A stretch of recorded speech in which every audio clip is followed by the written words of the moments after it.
Selamat datang kembali di channel Mangkono Channel.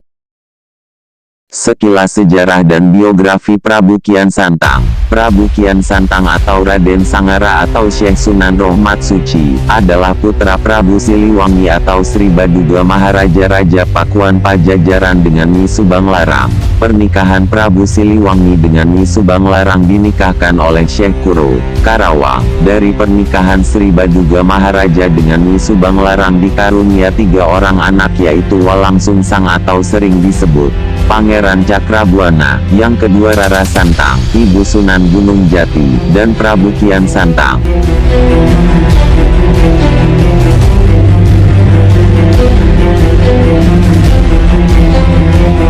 Pada usia 22 tahun Prabu Kian Santang diangkat menjadi Dalem Bogor kedua, yang saat itu bertepatan dengan upacara penyerahan tongkat pusaka kerajaan dan penobatan Prabu Munding Kawati, putra sulung Prabu Susuk Tunggal.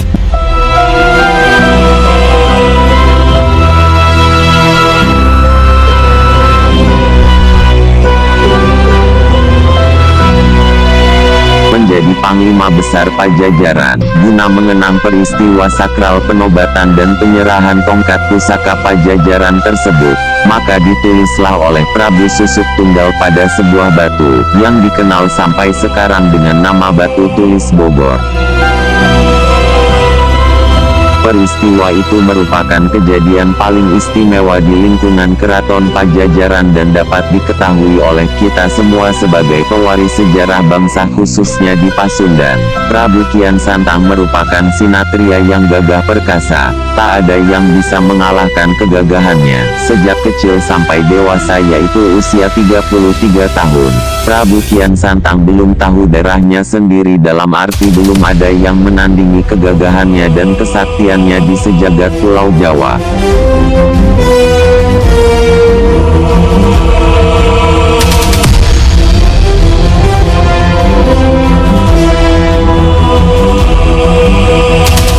Sering dia merenung seorang diri, memikirkan, di mana ada orang gagah dan sakti yang dapat menandingi kesaktian dirinya. Akhirnya Prabu Kian Santang memohon kepada ayahnya, yaitu Prabu Siliwangi, supaya mencarikan seorang lawan yang dapat menandinginya. Sang ayah memanggil para ahli nujum untuk menunjukkan siapa dan di mana ada orang gagah dan sakti yang dapat menandingi Prabu Kian Santang. Namun tak seorang pun yang mampu menunjukkannya. Tiba-tiba datang seorang kakek yang memberitahu bahwa orang yang dapat menandingi kegagahan Prabu Kian Santang itu adalah Sayyidina Ali, yang tinggal jauh di tanah Mekah. Sebetulnya pada waktu itu Sayyidina Ali telah wafat, tapi kejadian ini dipertemukan secara goib dengan kekuasaan Allah yang Maha Kuasa. Lalu orang tua itu berkata kepada Prabu Kian Santang, kalau memang Anda mau bertemu dengan Sayyidina Ali, harus melaksanakan 2 syarat.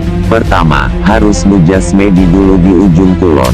Kedua, nama harus diganti menjadi Galan Terang Setra. Galan Terang artinya berani, Setra artinya bersih suci.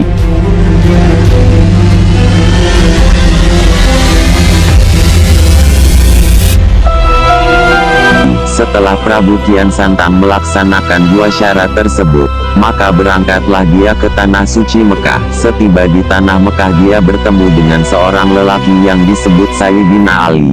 Tapi Kian Santang tidak mengetahui bahwa laki-laki itu bernama Sayyidina Ali. Prabu Kian Santang yang namanya sudah berganti menjadi Galan Terang Setra menanyakan kepada laki-laki itu, kenalkah dengan orang yang namanya Sayyidina Ali? Laki-laki itu menjawab bahwa ia kenal, malah bisa mengantarkannya ke tempat Sayyidina Ali. Sebelum berangkat, laki-laki itu menancapkan dulu tongkatnya ke tanah, yang tak diketahui oleh Galan Terang Setra. Setelah berjalan beberapa puluh meter, Sayyidina Ali berkata, wahai Galan Terang Setra, tongkatku ketinggalan di tempat tadi, coba tolong ambilkan dulu. Semula Galan Terang Setra tidak mau, tapi Sayyidina Ali mengatakan, Kalau tidak mau ya tentu tidak akan bertemu dengan Sayyidina Ali.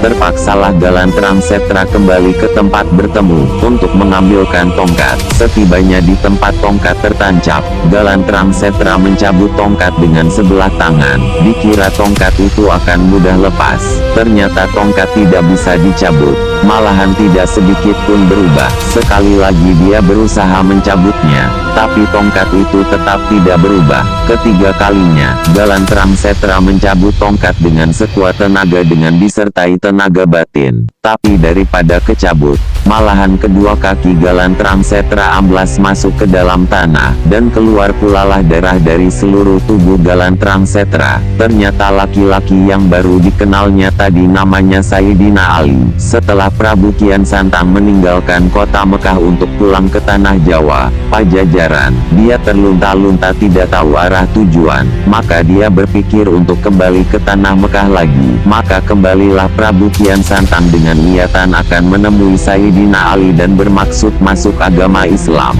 Prabu Kian Santang masuk agama Islam. Dia bermukim selama 20 hari sambil mempelajari ajaran agama Islam. Kemudian dia pulang ke tanah Sunda, Pajajaran, untuk menengok ayahnya Prabu Siliwangi dan saudara-saudaranya. Setibanya di Pajajaran dan bertemu dengan ayahnya, dia menceritakan pengalamannya selama bermukim di tanah Mekah serta pertemuannya dengan Sayyidina Ali. Dalam wangsit juga Siliwangi dikatakan bahwa keturunannya akan menjadi pengingat dan mengingatkan saudara kalian dan orang lain, ke saudara sedaerah, ke saudara yang datang sependirian dan semua yang baik hatinya.